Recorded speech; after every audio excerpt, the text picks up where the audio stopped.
Ang mga diskurso ni Kristo ng mga huling araw.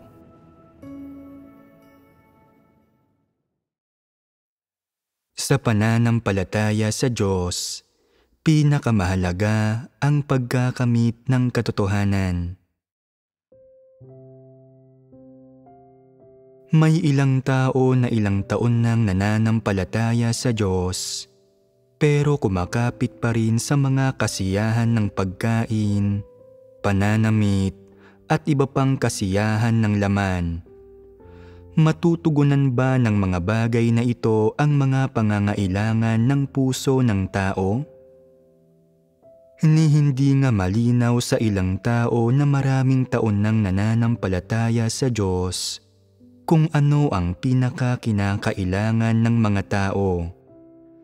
May ilang taong nakakikita sa akin na nagbibigay ng isang bagay sa isang tao at nagsisimulang magmaktol, sinasabing, "Paanong inaalagaan sila ng Diyos at hindi ako?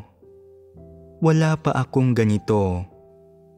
Ang totoo, hindi ka naman nagugutom at hindi ka nagkukulang sa damit. Nagpapakasakim ka lang, hindi ka marunong makontento at mahilig kang makipagkumpetensya para sa mga bagay-bagay. Hindi ko obligasyon ang pag-aalaga sa inyo. Kailangan mong umasal ng may mga prinsipyo. Huwag na huwag kang makipag-away tungkol sa iyong mga interes o tungkol sa mga kapakinabangan. Ang mga bagay na ito ay panlabas lahat. Hindi pamalit ang mga ito para sa pagtatamo mo ng katotohanan at ng buhay. Kahit gaano pa kaayos ang pananamit mo sa panlabas, hungkag pa rin ang puso mo kung hindi mo natamo ang katotohanan. Nauunawaan ng mga tao ang mga bagay na ito kapag sa salita lamang, pero hindi nila napipigilan ang kanilang sarili kapag nahaharap na talaga sila sa mga iyon. Hindi nila matukoy kung ano talaga ang mga iyon. Maraming tao sa mundong ito na may kayamanan at kapangyarihan. At ano ang uri ng buhay ng mga taong ito? Ito ay pawang pagkain, pag-inom, at paglilibang sa kanilang sarili. Pagkain ng marangya sa araw-araw, pag-estima ng mga bisita at paghahandog ng mga regalo, at pagkilos ng walang ingat. Ganito ang kanilang pamumuhay. Mayroon ba silang mga buhay ng tao? Wala. Ang pinagtutuunan nila ng pansin sa buong maghapon ay paglamon ng walang kapararakan, pagsusuot ng mga kilalang tatak, pagpapasikat saan man sila pumunta, at paghahari-harian. Ano ang gayong mga tao? Sila ay pagmamay-ari ng mga dyablo at ni Satanas. Mga halimaw sila. Kapag nagsawa na ang ilang mayayamang tao sa kanilang mga kasiyahan, nawawalan na sila ng interes na mabuhay at nagpapatiwakal na sila. Maaaring nanawa na sila sa mga kasiyahan ng pagkain, pananamit at mga libangan. Pero bakit sila nagpapatiwakal? Mula rito ay makikita ng isang tao na ang kasikatan at pakinabang, katayuan, kayamanan, pagkain, pananamit at mga kasiyahan ay hindi talaga ang tunay na kailangan ng mga tao. Hindi ninyo dapat hangarin ang mga bagay na iyon. Kung hihintayin mo munang lumala ka hanggang sa puntong hindi ka na maliligtas bago ka magbago, magiging huli na ang lahat. Kapag nakikita ng isang matalinong tao na nabibigo ang isa pang tao, direkta siyang nakakukuha ng karanasan mula rito nang hindi nila kinakailangang maranasan ito mismo. Ang isang mangmang na tao, sa kabilang banda, ay maaaring makaranas ng sunod-sunod na kabiguan at hindi pa rin makakuha ng mga aral mula sa mga iyon. Kailangan siyang mapungusan bago siya magsimulang magkaroon ng kaunting kamalayan. Subalit sa sandaling iyon, huli na ang lahat. Ang mga tao na masyadong mangmang ay hindi nakapagkakamit ng katotohanan. Tanging ang matatalinong tao na nakararanas ng gawain ng Diyos ang nakapagtatamo ng katotohanan. Ang katunayan ay kailangan ng buong sangkatauhan ang katotohanan at maliligtas lang sila sa pamamagitan ng paghahangad sa katotohanan. Isa ka man sa mga hinirang ng Diyos o isang hintil, kailangan mo ang panustos ng katotohanan at kailangan mo ang pagliligtas ng Diyos. May ilang taong wala talagang pagkatao at hindi tumatanggap ng katotohanan kahit kaunti. Ang gayong mga tao ay mga halimaw. Maaaring dumadalo sila sa mga pagtitipon, ngunit ang hinahangad nila sa kanilang mga puso ay mga makasalanang kasiyahan, ang mga kasiyahan ng pagkain, pananamit, at mga libangan, at puno sila ng mga bagay na ito. Hindi talaga nila hinahanap ang katotohanan at puno ang kanilang mga puso ng mga ateistikong pananaw at mga ideya tungkol sa teorya ng ebolusyon.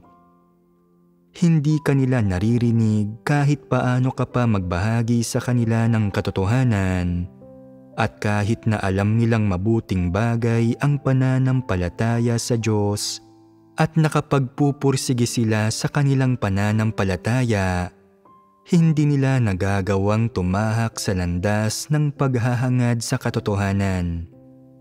Iyon ang dahilan kung bakit ang mga tao na walang pagmamahal sa katotohanan ay hindi ang mga tao na inorde ng Diyos para sa kanyang pagliligtas. Maraming tao ang kasalukuyang may litong-litong pananampalataya sa Diyos. Hindi nila alam kung ano ang dapat matamo sa pananampalataya sa Diyos.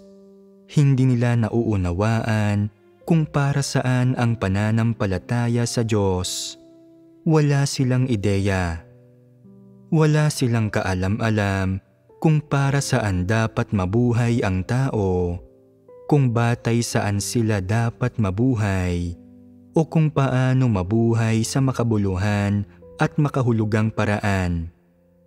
Kung sa puso mo ay hindi ka nakatitiyak kung bakit dapat kang manampalataya sa Diyos, walang kabuluhan o kahulugan ang pag-uusig at pasakit na dinaranas mo para sa iyong pananampalataya sa Diyos.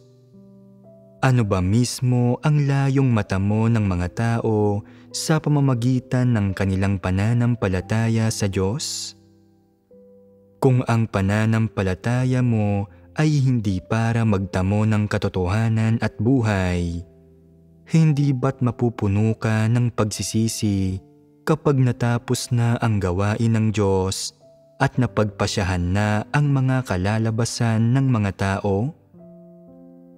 Noong una kang magpasyang sumunod sa Diyos, isa lamang ba iyong udyok ng sandali o pinag-isipan mo bang mabuti ang usapin ng pananampalataya sa Diyos at inalam iyon bago ka nagpasya?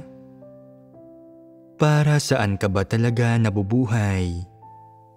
Ano ang iyong direksyon sa buhay at ano-ano ang mga layon mo? Taglay mo ba ang determinasyong sumunod sa Diyos hanggang sa dulo at makamtan ang katotohanan sa huli? Masisiguro mo bang hindi ka susuko sa kalagitnaan? Matapat mo bang nagagampanan ang tungkulin mo kahit ano pang mga sitwasyon ang mangyari o ano pang mga kapighatian, pagsubok, paghihirap o problema ang iyong kaharapin? May ilang tao na hindi nagtataglay ng kaunting pananalig o determinasyong ito na maghangad sa katotohanan. Kung gayon, ay hindi magiging madali ang paghahangad sa katotohanan. Kapag hindi interesado ang mga tao sa katotohanan, hindi nila nagagampanan ng bukal sa loob ang kanilang tungkulin at hindi nila naigugugol ng taos-puso ang kanilang sarili para sa Diyos. Paano makasusunod sa Diyos hanggang sa huli ang mga taong tulad niyon? Kung tatanungin mo sila, bakit ka nananampalataya sa Diyos? Ano ang gusto mong makuha sa pananampalataya sa Diyos? Ano ang landas na dapat mong tahakin? Hindi nila alam at hindi nila ito masasagot. Pinatutunayan nitong hindi sila sumusunod sa Diyos para magtamo ng katotohanan at buhay. Bagkus ay naghahanap sila ng pagkakataong magtamo ng mga pagpapala. Paano magagampanan ng ganitong tao ang kanyang tungkulin ng taos-puso? Habang mas nauunawaan ng mga taong tunay na nagmamahal sa katotohanan ang mga ito, lalo silang nagiging masigasig sa pagganap sa kanilang tungkulin. Ang mga tao na hindi nakauunawa sa katotohanan ay madalas na nagiging negatibo kapag ginagampanan ang kanilang tungkulin. Kung hindi nila kayang tanggapin ang katotohanan, uurong sila. Naiiba ang mga tao na naghahangad sa katotohanan. Habang mas ginagampanan nila ang kanilang tungkulin, lalo nilang nauunawaan ang katotohanan, at habang nauunawaan nila ito, naaalis ang kanilang katiwalian. Habang mas nauunawaan ng isang tao ang katotohanan, lalo niyang nararamdamang mas malaki pa ang natatamo niya sa pagsunod sa Diyos, at nadarama niyang lalong nagliliwanag ang landas ng pagsunod sa Diyos habang mas matagal niya itong sinusundan. Ang mga taong ito ang nakapagkamit ng katotohanan. Kung tunay na nauunawaan ng mga tao ang katotohanan, magkakaroon sila ng kumpiyansa sa pagsunod sa Diyos at mananatiling tapat hanggang sa huli. Kapag nahaharap ang ilang tao sa karamdaman at nanganganib ang kanilang mga buhay, hinihiling nila sa Diyos na iligtas sila, at sa sandaling malagpasan na nila ito, nauunawaan nila ang kaunti sa katotohanan. Pero hindi kinakailangang maranasan ng lahat ang pagtawag sa Diyos sa isang buhay o kamatayang sitwasyon. Tingnan mo na lang ang mga karanasan ng ilang tao at pakinggan mo ang kanilang pagbabahagi at mga damdamin at mapakikinabangan mo ito. Kahit na hindi ka pa mismo nagkakaroon ng karanasan, mauunawaan mo ang ilan dito mula sa mga karanasan ng iba. May ilang tao na kapag nalalapit sila sa kamatayan, pakiramdam nila ay hindi malaki ang kanilang ipinagbago, na kaunti lang ang alam nila tungkol sa Diyos, at na limitado lang ang kanilang nagawa at naigugol para sa Diyos. Pakiramdam nila ay hindi nila hinangad ang katotohanan sa mga taon ng pananalig nila sa Diyos, na kaunting-kaunti ang kanilang natamo at napakalaki ng pagkakautang nila sa Diyos. Kung magkataon ngang mamamatay sila, hindi sila mamamatay ng maluwag sa kanilang loob dahil hindi na sila magkakaroon ng pagkakataong magsisi. Nang maharap si Job sa mga pagsubok, na puno ng mga sugat ang kanyang katawan, Hindi siya naunawaan ng kanyang asawa at tinuya siya, at hindi siya naunawaan ng kanyang mga kaibigan at hinusgahan at kinondena pa nga siya sa paniniwalang tiyak na may nagawa siyang masama at sinalungat niya ang Diyos na si Jehovah. Kinausap nila si Job, sinasabing, "Paano mo ba sinalungat ang Diyos na si Jehovah? Sige na at aminin mo na ang iyong mga kasalanan. Matuwid ang Diyos na si Jehovah." Ngunit naunawaan ito ni Job sa kanyang puso at hindi niya nadamang nakagawa siya ng anumang masama. Gayunpaman, masakit para sa kanyang maharap sa gayong pagsubok. Hinangad niya ang kamatayan kaysa sa buhay sa kanyang pagdurusa. Sa labis niyang pagdurusa ay inakala niyang sa kamatayan na lang siya makakatakas dito, na kamatayan na ang magiging katapusan nito. Gayunpaman, nagawa pa rin niyang purihin ang Diyos sa kanyang puso. Hindi ito isang bagay na maisa sa katuparan ng isang pangkaraniwang tao. Karamihan sa mga tao ay hindi nagpupuri sa Diyos kapag sila ay nahihirapan. Humihiling lamang sila sa Kanya, nagsasabing, "Diyos ko, bigyan mo ako ng isa pang hininga. Bilisan mo at pagalingin mo na ulit ako. Gagawin ko ang anumang gusto mong ipagawa sa akin kapag magaling na ako." Sinisimulan nilang subukang makipagtawaran. Paano mo dapat danasin ang karamdaman kapag dumarating ito? Dapat kang lumapit sa Diyos at magdasal, maghanap at mag-apuhap sa layunin ng Diyos. Dapat mong suriin ang iyong sarili para malaman kung ano ang nagawa mong salungat sa katotohanan at kung ano ang katiwaliang nasa iyo na hindi pa nalulutas. Hindi malulutas ang iyong tiwaling disposisyon nang hindi ka sumasailalim sa pagdurusa. Sa pagpapatatag lang ng pagdurusa, hindi magiging immoral ang mga tao at makakapamuhay sa harap ng Diyos sa lahat ng oras. Kapag nagdurusa ang isang tao, palagi siyang nagdarasal. Hindi niya naiisip ang mga kasiyahan ng pagkain, pananamit at iba pang kasiyahan. Palagi siyang nagdarasal sa kanyang puso. Sinusuri ang kanyang sarili para malaman kung may mali siyang nagawa o kung saan siya maaaring nakasalungat sa katotohanan.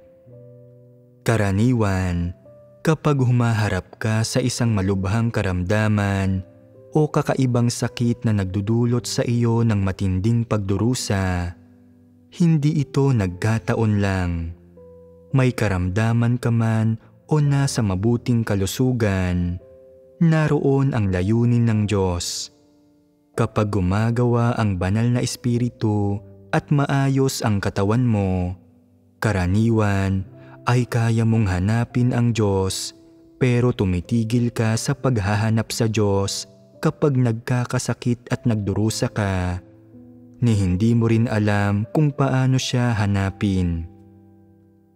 Nabubuhay ka sa karamdaman, palaging pinag-iisipan kung ano ang gamutang mas mabilis na makapagpapagaling sa iyo. Naiinggit ka sa mga taong walang sakit sa ganitong mga pagkakataon at gusto mong mawala ang iyong karamdaman at paghihirap sa lalong madaling panahon. Mga negatibo at mapanlabang emosyon ang mga ito. Kapag nagkakasakit ang mga tao, minsan ay iniisip nilang, idinulot ko ba ang karamdamang ito sa pamamagitan ng sarili kong kamangmangan o layunin ba ito ng Diyos? Hindi talaga nila ito mapag-isipan. Sa katunayan, normal naman ang ilang karamdaman, Ang mga bagay na tulad ng panginginig, pamamaga o trangkaso. Kapag pinahihirapan ka ng isang matinding karamdaman na bigla ang nagpapabagsak sa iyo, na mas gugustuhin mo pang mamatay kaysa magdusa, ang gayong karamdaman ay hindi nagkakataon lang. Nagdarasal ka ba sa Diyos at naghahanap mula sa Kanya kapag nahaharap ka sa karamdaman at pagdurusa? Paano ka ginagabayan at inaakay ng gawain ng banal na Espiritu? Binibigyang liwanag at tinatanglawan ka lang ba niya? Hindi lang iyon ang kanyang pamamaraan. Susubukin at pipinuhin ka rin niya. Paano sinusubok ng Diyos ang mga tao? Hindi ba't sinusubok niya ang mga tao sa pamamagitan ng pagdudulot ng pagdurusa sa kanila? Kaakibat ng pagdurusa ang pagsubok. Kung hindi dahil sa mga pagsubok, paano magdurusa ang mga tao? At kung walang pagdurusa, paano makapagbabago ang mga tao? Kaakibat ng pagdurusa ang pagsubok. Iyon ang gawain ng banal na Espiritu. Kung minsan ay binibigyan ng Diyos ang mga tao ng kaunting pagdurusa dahil kung hindi ay hindi nila malalaman ang lugar nila sa sansinukob at magiging walang galang sila. Hindi lubos na malulutas ang isang tiwaling disposisyon sa pamamagitan lang ng pagbabahagi sa katotohanan. Maaaring sabihin sa iyo ng iba ang mga problema mo at maaaring alam mo rin mismo ang mga iyon, pero hindi mo mababago ang mga iyon. Kahit gaano ka pa umasa sa iyong determinasyong pigilan ang iyong sarili, kahit ang pagsampal sa sarili mong mukha, pagbatok sa iyong sarili, pagbangga sa pader, at pagpinsala sa sarili mong laman ay hindi makalulutas sa iyong mga problema. Dahil may satanikong disposisyon sa loob mo na palaging nagpapahirap, nanggugulo at nagpapaisip sa iyo ng lahat ng uri ng kaisipan at ideya, ang iyong tiwaling disposisyon ay mabubunyag. Kung gayon, ano ang gagawin mo kung hindi mo ito malutas? Kailangan kang pinuhin sa pamamagitan ng karamdaman. May ilang taong sa labis na pagdurusa sa pagpipinong ito ay hindi ito nakakayanan at nagsisimula silang magdasal at maghanap. Kapag wala kang karamdaman, masyado kang imoral at labis na mapagmataas. Kapag nagkakasakit ka, napipilitan kang sumunod. Kaya mo pa rin bang maging labis na mapagmataas sa oras na iyon? Kapag halos wala kang sapat na lakas para magsalita, makapagsasermon ka pa ba sa iba o makapagmamataas? Sa mga pagkakataong tulad niyon, hindi ka humihingi ng mga bagay-bagay. Hinihiling mo lang na mawala ang iyong pagdurusa, na hindi iniisip ang anumang pagkain, damit o kasiyahan. Karamihan sa inyo ay hindi pa iyon nararamdaman, pero mauunawaan ninyo iyon kapag naramdaman na ninyo. Sa ngayon ay may ilang taong nakikipaglaban para sa posisyon, para sa mga kasiyahan ng laman, at para sa mga sarili nilang interes. Ang lahat ng ito ay dahil masyado silang komportable, masyadong kaunti ang kanilang pagdurusa, at sila ay nahahamak. Paghihirap at pagpipino ang nasa hinaharap ng mga taong ito. Kung minsan, magsasaayos ang Diyos ng ilang sitwasyon para sa iyo, pinupungusan ka sa pamamagitan ng mga tao sa paligid mo at pinagdurusa ka. Nagtuturo sa iyo ng mga aral at nagbibigay daan sa iyo na maunawaan ang katotohanan at makita kung ano talaga ang mga bagay-bagay. Ginagawa na ng Diyos ang gawaing ito ngayon sa paglalakip ng pagdurusa sa iyong laman para matuto ka ng aral, malutas ang iyong tiwaling disposisyon at matupad ang iyong tungkulin ng maayos. Madalas sabihin ni Pablo na mayroong tinik sa kanyang laman. Ano ang tinik na ito? Isa itong karamdaman at hindi niya ito matatakasan. Alam na alam niya kung ano ang karamdamang ito. Napatungkol ito sa kanyang disposisyon at kalikasan. Kung hindi nanatili sa kanya ang tinik na ito, kung hindi siya sinundan ng karamdamang ito, maaaring sa anumang lugar at sandali, magtatag siya ng sarili niyang kaharian. Ngunit sa karamdamang ito ay hindi siya nagkaroon ng lakas para doon. Sa makatwid, kalimitan, ang karamdaman ay isang uri ng pananggalang na payong para sa mga tao. Kung wala kang karamdaman, bagkus ay nag-uumapaw sa sigla, malamang na makagawa ka ng kung anong uri ng kasamaan at makapagdulot ng kung anong uri ng problema. Madaling mawala ang katwiran ng mga tao kapag sila ay lubhang mapagmataas at imoral. Pagsisisihan nila kapag nakagawa sila ng kasamaan, pero sa sandaling iyon ay hindi na nila matutulungan ang kanilang sarili. Iyon ang dahilan kung bakit ang pagkakaroon ng kaunting karamdaman ay isang mabuting bagay, isang proteksyon para sa mga tao. Maaaring malutas mo ang lahat ng problema ng ibang tao at maaayos mo ang lahat ng problema sa sarili mong pag-iisip, pero wala kang magagawa kapag hindi ka pa gumagaling sa isang karamdaman. Ang pagkakasakit ay talagang wala sa iyong kontrol. Kung magkakasakit ka at imposible itong magamot, iyon ang pagdurusang dapat mong tiisin. Huwag mong subukang alisin ito. Kailangan mo munang magpasakop, magdasal sa Diyos, at hanapin ang mga pagnanais ng Diyos. Sabihin mo, O Diyos, alam kong ako ay tiwali at masama ang aking kalikasan. Kaya kong gumawa ng mga bagay na mapaghimagsik at mapanlaban sa iyo. Mga bagay na nakasasakit at nagdudulot sa iyo ng kirot. Nakatutuwang ibinigay mo sa akin ang karamdamang ito. Dapat akong magpasakop dito. Pakiusap, bigyang liwanag mo ako.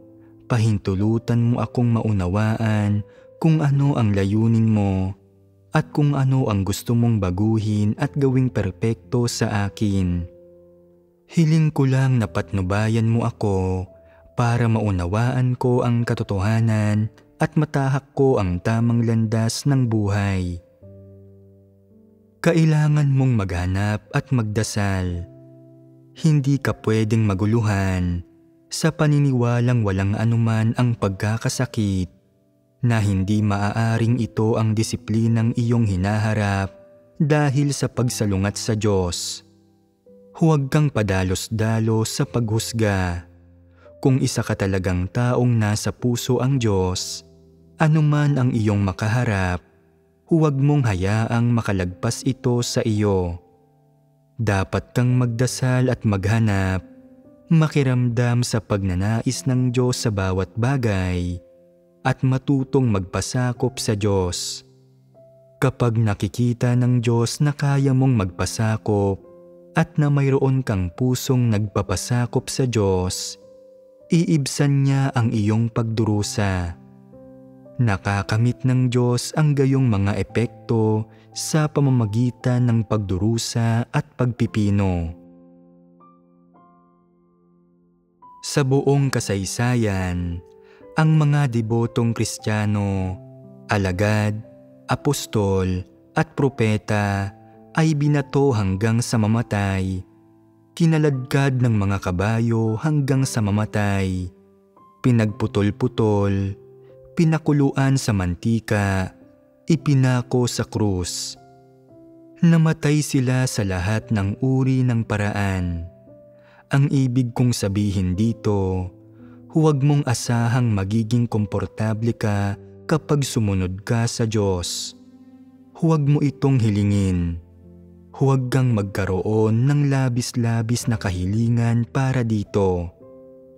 Bakit ba sinasabi kong mali para sa mga tao na humiling sa Diyos? Ito ay dahil ang anumang maliit na kahilingan ay katumbas ng isang labis-labis na kahilingan at hindi ka dapat magkaroon ng mga ganito. Huwag kang humiling ng mga bagay-bagay na nagsasabing, "O Diyos, binibihisan mo ako ng maayos dahil may dahilan ako para magsuot ng magagandang bagay. O Diyos, ginagawa ko na ang tungkulin ko ngayon, kaya may maganda akong dahilan para hilingin sa iyong pagpalain at bigyan mo ako ng mabuting kalusugan." Kung isang araw ay magkakasakit ka, magiging negatibo ka ba? Titigil ka na ba sa pananampalataya sa Diyos? Gagampanan mo pa rin ba ang tungkulin mo kung hindi ka malusog? Hindi ba't ang pagganap naman sa tungkulin mo ang dapat na ginagawa mo? Isa itong bukasyong ipinadala ng langit, isang responsibilidad na hindi mabibitiwan. Dapat mong gampanan ang iyong tungkulin kahit na walang ibang gumagawa niyon. Ito ang determinasyong kailangan mong taglayin. Maraming tao ang nag-iisip na kung kailangan ko pa ring magdusa kapag nananampalataya ako sa Diyos, para saan pa ako sumusunod sa Kanya? Sumusunod ako sa Diyos para magtamasa ng Kanyang mga pagpapala. Kung walang mga pagpapalang tatamasahin, hindi ako susunod sa Kanya. Hindi ba't isa itong maling paraan ng pagtingin dito? Nakita na ninyong lahat sa inyong karanasan sa lahat ng mga taon na ito na para sa mga taong tunay na naghahangad sa katotohanan, walang makikitang malinaw na mga pagpapala sa kanila na gaya ng iniisip ng mga tao. Ang pagiging masiyahin at walang iniintindi sa araw-araw, pagkakaroon ng maayos na pananamit, maayos na pag-usad ng lahat ng bagay, at pag-unlad sa mundo, hindi ganito ang mga bagay-bagay para sa kahit kanino. Nagdaraan silang lahat sa buhay araw-araw, humaharap sa sunod-sunod na balakid. Ang ilang tao ay nakararanas ng diskriminasyon at pang-aapi sa mga trabaho nila sa ibang lugar. Ang ilang tao ay laging sinusundan ng karamdaman. Ang iba pa ay hindi matagumpay sa negosyo at inaabandona sila ng mga walang pananampalatayang miyembro ng kanilang pamilya. May mga tagumpay at kabiguan sa buhay. Kailanman ay hindi ito malaya sa paghihirap.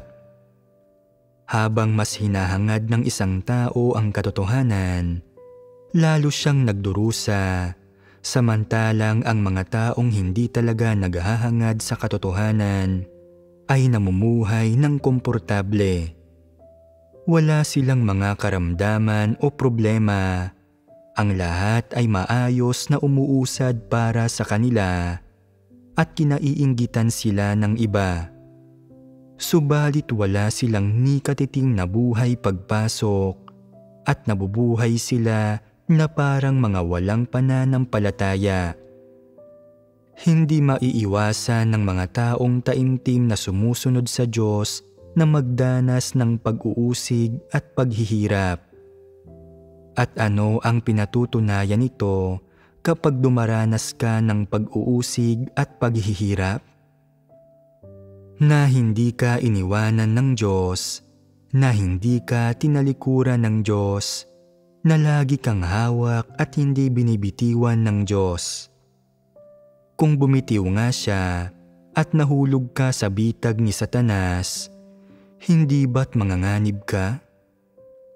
Kung araw-araw kang mamumuhay sa kasalanan na naghahanap ng kasikatan at kapakinabangan, naghahangad ng mga kasiyahan at nalulugmok sa pag-inom, pagsusugal at kahalayan, tatalikuran ka ng Diyos. Hindi ka na niya papansinin at tiyak na matitiwalag ka. Maaari mong makamit ang makamundong kayamanan at katayuan, pero ang totoo, nawala na sa iyo ang pinakamahalagang bagay sa lahat. Ang katotohanan na buhay na walang hanggan, at ni hindi mo ito alam. Sinasabi ng ilang tao, bakit ba palagi akong dinidisiplina ng Diyos? Bakit napakalusog ng ibang tao samantalang palagi akong may sakit? Bakit ba lagi akong nagdurusa? Bakit napakahirap ng aking pamilya? Bakit hindi kami yumayaman? Bakit kailanman ay hindi ako makapagsuot ng magagandang damit? Bakit nakapagsusuot ang ibang tao ng magagandang damit? Huwag kang mainggit kung gaano karami ang biyaya at mga pagpapala ng Diyos ang tinatamasa ng ibang tao. Maaaring ito ay dahil maliit ang mga tayog nila at nauunawaan ng Diyos ang mga kahinaan nila. Kaya pinagkakalooban niya sila ng kaunting biyaya para tamasahin nila. Hinahayaan silang maranasan ito ng paunti-unti para dahan-dahan nilang maunawaan ang kanyang mga gawa. Para sa iyo, napakahigpit ng mga hinihingi ng Diyos. Ang iyong buhay, gaya ng nakikita ng tao, ay hindi talaga masaya at palagi kang nagdurusa.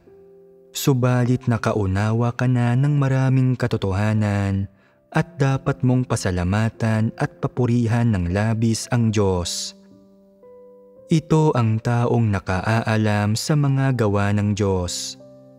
Basta't nauunawaan ng isang tao ang katotohanan, iyon ang pinakamalaking pagpapala ng Diyos, anuman ang kanyang pinagdurusahan. Ang madalas na madisiplina ng Diyos at ang madalas na maharap sa mga pagsubok, sa gayon ay madalas kang natututo ng mga aral at nakauunawa ng mga katotohanan. Nangangahulugan itong sinusundan ka ng pagmamahal ng Diyos. Kung palagi kang immoral at hindi ka pa nadidisiplina at hindi ka disiplinado, kahit gaano pa katagal magpatuloy ang iyong pagiging immoral, nang walang sinumang nagpupungos sa iyo o nakapapansin sa iyo, tapos ka na. Nangangahulugan itong tinalikuran ka na ng Diyos. May ilang tao na hindi gumaganap ng tungkulin at hindi umaako ng mga responsibilidad. Nabubuhay sila ng maalwan at walang inaalala, ng napakaginhawa. Hindi nila kayang matuto ng anumang aral at wala silang natatamo. Ito ba ang kaligayahan? Ano kaya ang matatamo nila mula sa sarili nilang kagustuhang maging immoral, mula sa paghahangad nila sa kalayaan at sa mga kasiyahan ng kanilang laman? Nagdurusa at nagpapakapagod ka sa pagganap sa iyong tungkulin at nagmamalasakit ang lahat sa iyo. Kung minsan ay pinupungusan kanila. Ipinakikita nitong minamahal at pinananagutan ka ng Diyos. Sa maraming bagay, kailangan mong maghanap at kailangan mong mas magdasal sa Diyos. Pagkatapos ay mauunawaan mo ang kanyang mga layunin. Anumang tungkulin ang iyong ginagampanan, sa anumang sitwasyon ay hindi ka dapat maging suwail o immoral o pabasta-basta o mapagmatigas sa mga maling pamamaraan mo. Magmadali ka at hanapin mo ang katotohanan kapag may problema ka. Ang maisakatuparan ang iyong tungkulin at mabigyang lugod ang Diyos ang pinakamahalaga at likas ng magtatamasa ang iyong puso ng kapayapaan at kasiyahan.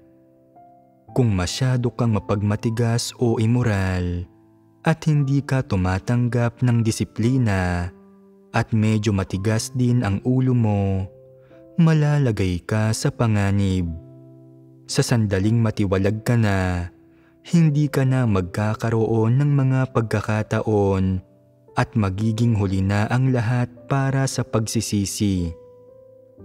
May ilang taong palaging nagdarasal kapag una silang nagkakasakit, pero sa kalaunan, kapag nakikita nilang hindi sila napagagaling ng kanilang mga panalangin, nalulugmok sila sa kanilang karamdaman, palaging nagrereklamo at nagsasabi sa kanilang mga puso, "Walang anumang mabuting naidulot sa akin ang pananampalataya sa Diyos.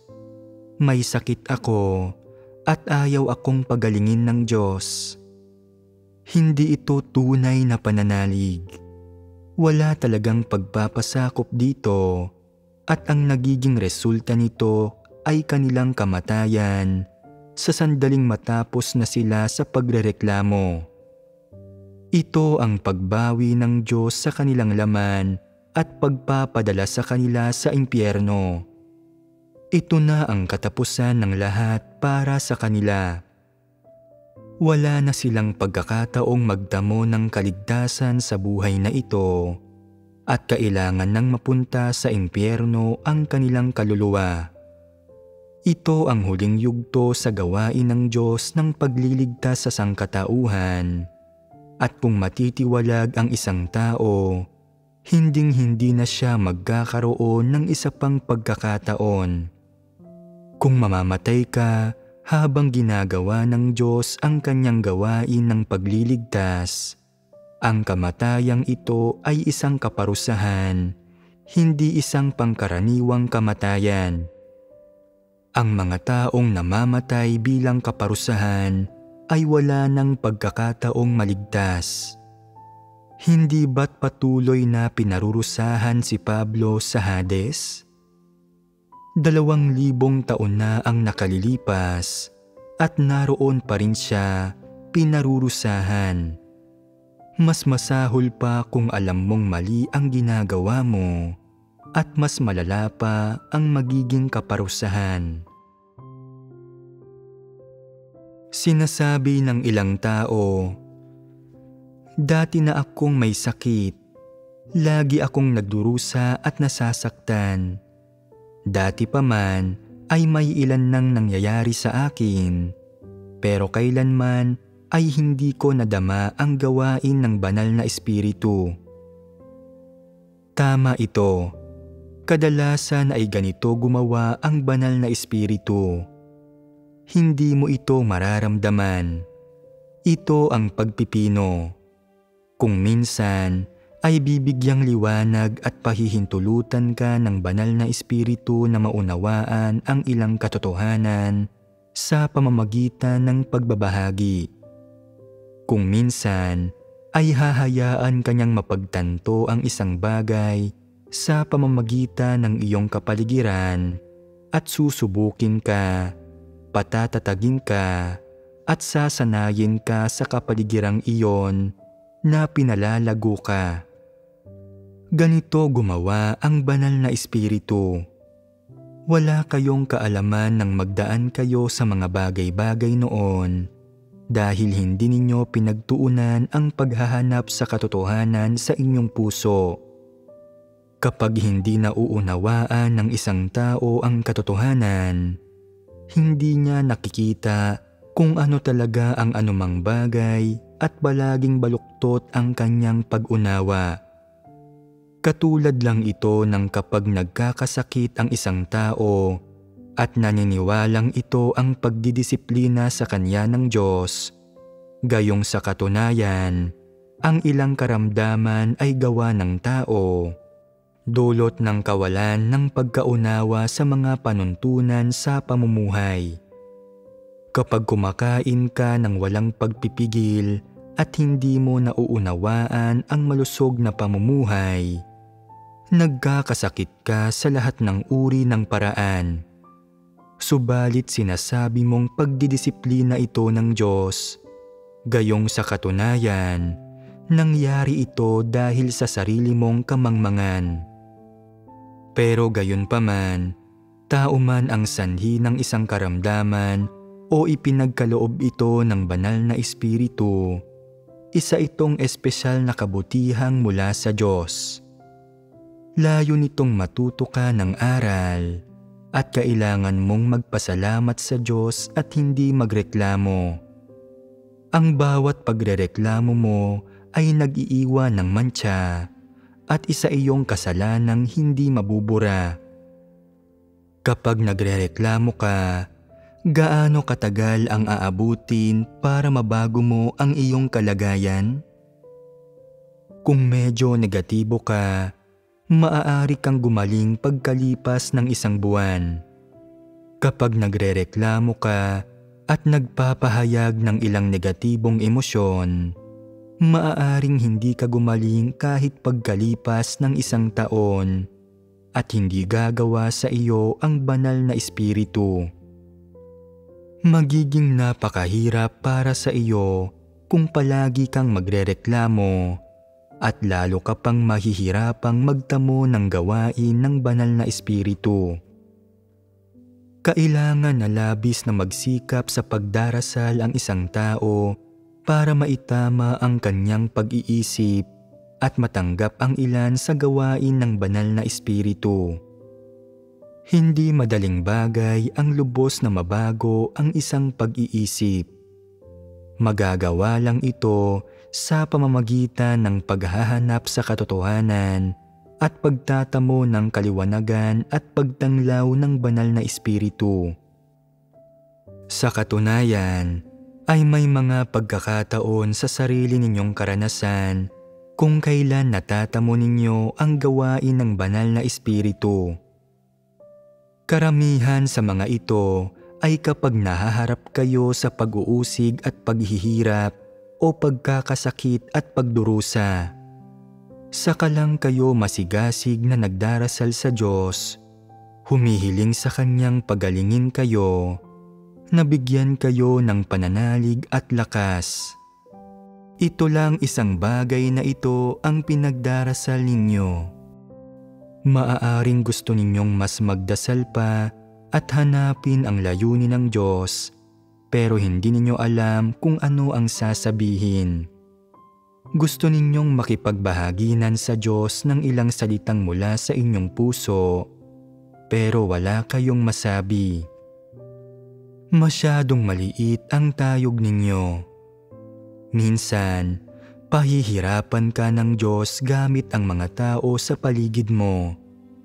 Sa mga pagkakataong iyon, wala kang magagawa kundi ang bumalik sa harapan ng Diyos at simulang magnilay-nilay. Ano ba mismo ang nagawa kong mali? Pakiusap, O Diyos, bigyang liwanag at pahintulutan mo akong maunawaan ito. Kung hindi ako bibigyang liwanag ng Diyos, magpapatuloy lang ako sa pagdarasal. Kung nakapagdasal na ako at hindi ko pa rin ito naunawaan, patuloy akong maghahanap tungkol sa bagay na ito at maghahanap ako kasama ang isang taong nakauunawa sa katotohanan. Ito ang ibig sabihin ng pagiging responsable para sa iyong sarili. May ilang taong kailanman ay hindi naghahanap sa katotohanan kapag may mga nangyayari sa kanila. Nakauunawa sila ng ilang salita at doktrina at inaakala na nilang nauunawaan nila ang katotohanan. Nililinlang nila ang kanilang sarili at kahangalan iyon. Sila ang mga pinakahangal at pinakamangmang na tao at ang tanging posibleng resulta nito ay mapipinsala at masisira nila ang kanilang sarili nang hindi talaga nagtatamo ng anumang katotohanan. Karaniwan ay hindi kayo masyadong nagdarasal, hindi ba? Kapag hindi masyadong nagdarasal ang mga tao, hindi sila masyadong naghahanap, at kung hindi sila masyadong naghahanap, nahihirapan silang maunawaan ang katotohanan at wala silang pagpapasakop. Kung wala kang saloobin ng paghahanap, paano ka magkakaroon ng pagpapasakop? Paano mo mauunawaan ang mga gawa ng Diyos? Ni hindi mo nga alam kung paano gumagawa sa iyo ang Diyos, ni kung kanino ka dapat magpasakop o kung kaninong mga salita ang dapat mong pakinggan. Imposible ang pagpapasakop para sa iyo. Ang pagpapasakop ay hindi isang malabong bagay. Nangangailangan ito ng isang layunin at isang paglalaanan. Kung hindi mo alam kung bakit ipinapahayag ng Diyos ang katotohanan o kung ano ang kanyang ginagawa, paano ka magiging mapagpasakop? Nagiging hungkag na salita ang pagpapasakop kapag sinasabi mo ito. Kapag may nangyayari sa iyo, paano ka dapat magdasal at paano ka dapat maghanap sa pamamagitan ng pagsasabi ng laman ng iyong puso? Ano ang dapat mong hanapin?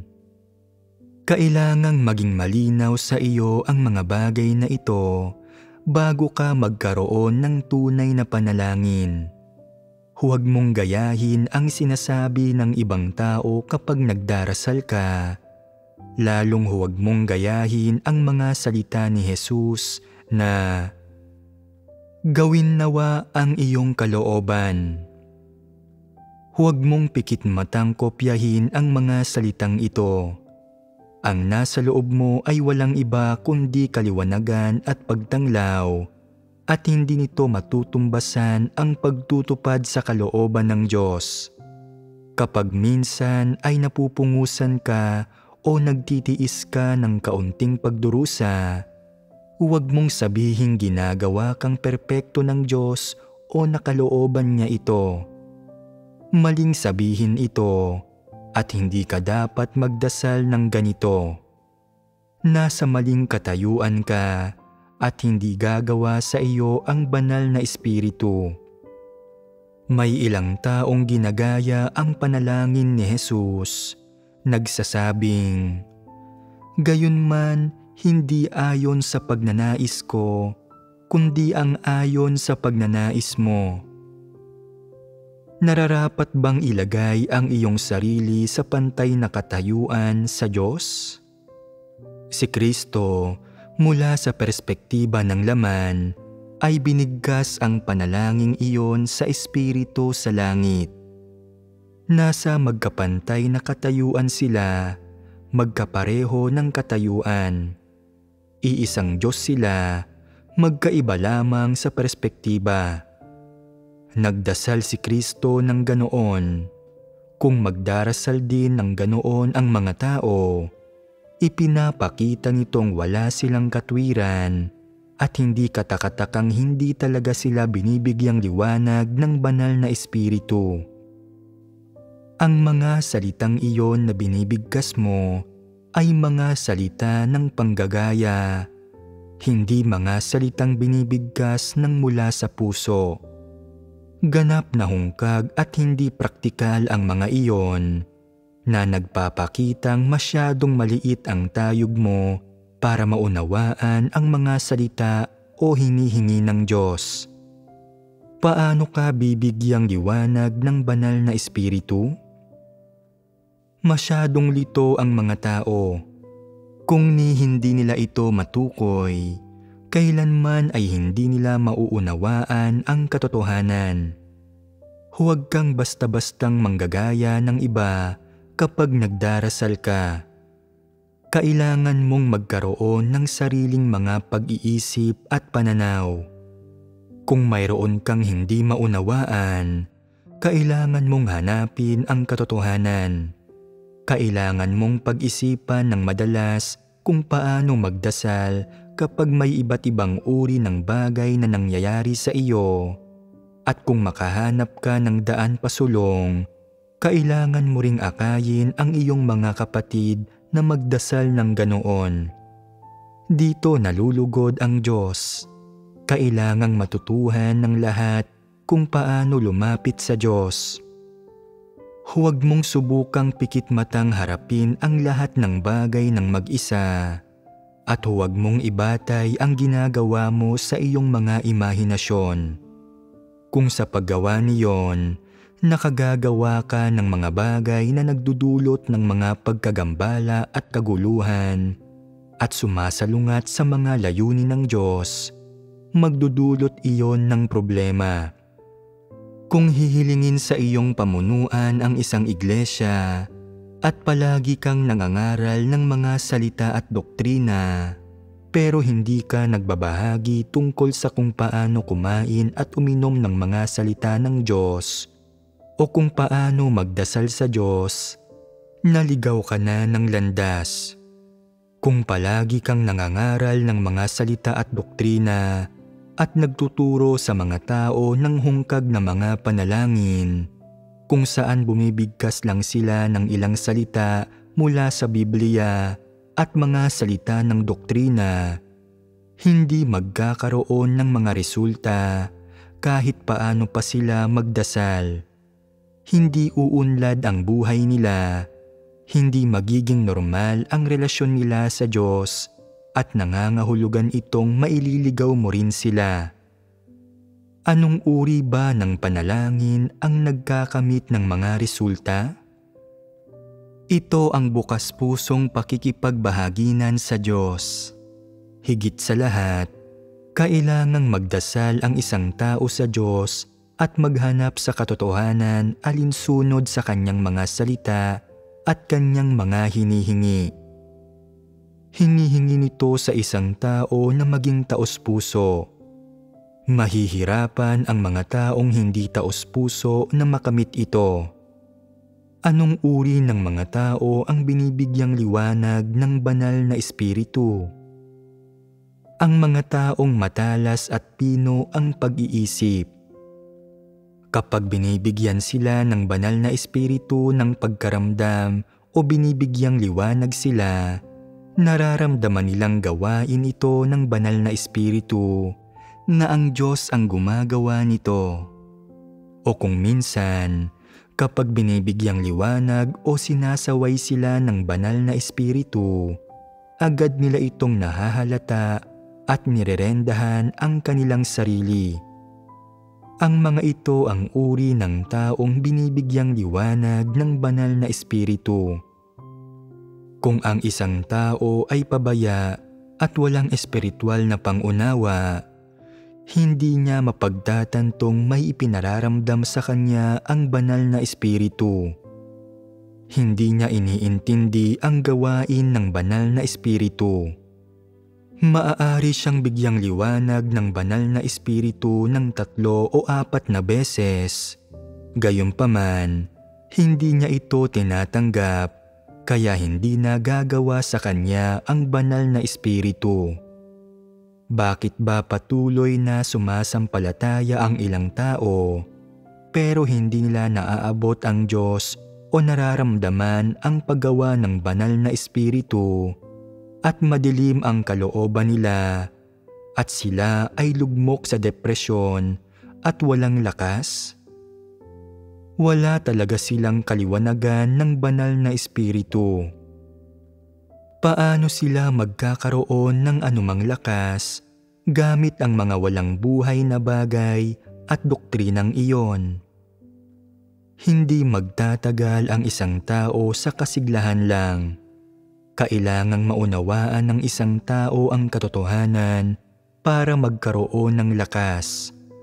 Sa makatwid, sa pananampalataya sa Diyos, kailangang maging pino ang pag-iisip ng isang tao at kailangan niyang tumuon sa pagbabasa ng mga salita ng Diyos, sa pagkilala sa kanyang sarili at sa pag-unawa at pagsasagawa sa katotohanan.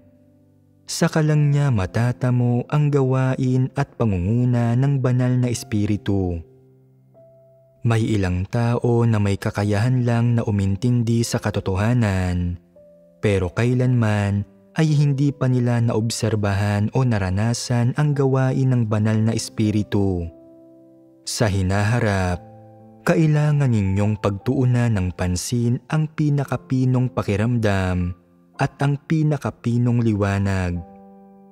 Sa tuwing may mangyayari sa inyo, dapat ninyo itong tingnan at tratuhin alinsunod sa katotohanan. Sa ganitong paraan ka unti-unting mapupunta sa tamang landas ng pananampalataya sa Diyos. Kung titingnan mo ang lahat ng bagay gamit ang iyong makamundong pagtingin, kung susuriin mo ang lahat ng bagay gamit ang doktrina, lohika at mga patakaran, at kung susuriin at haharapin mo ang lahat ng bagay batay sa pag-iisip ng tao, hindi iyon paghahanap sa katotohanan at hindi mo makakayang magpasakop sa Diyos. Kahit gaano karaming taon ka nang nanampalataya sa Diyos, mapupunta ka sa labas ng mga salita ng Diyos. Magiging tagalabas ka at hindi mo mauunawaan ang katotohanan. Ngayon, ay kailangan na ninyong unti-unting ituon ang inyong pansin sa direksyong ito at magsikap tungo sa katotohanan. Pagkalipas ng ilang taon ng karanasan, lalago ng kaunti ang inyong tayog at mauunawaan ninyo ang ilan sa katotohanan. Huwag mong isiping hindi problema ang mahuli sa pananalig sa Diyos, na makapapasok ka rin sa katotohanang realidad kapag nakapasok ang iba, o na hindi ka kailanman mapag-iiwanan. Hindi ka dapat ganito mag-isip. Kung ganito ka mag-isip, tiyak na mapag-iiwanan ka. Kung huli ka ng sumampalataya sa Diyos, dapat ay lalo ka pang magmadali. Kailangan mong gawin ang lahat ng makakaya mo para makahabol. Saka mo lang masasabayan ang mga yapak ng gawain ng Diyos at mapipigilan ang iyong sariling mapag-iwanan at matiwalag.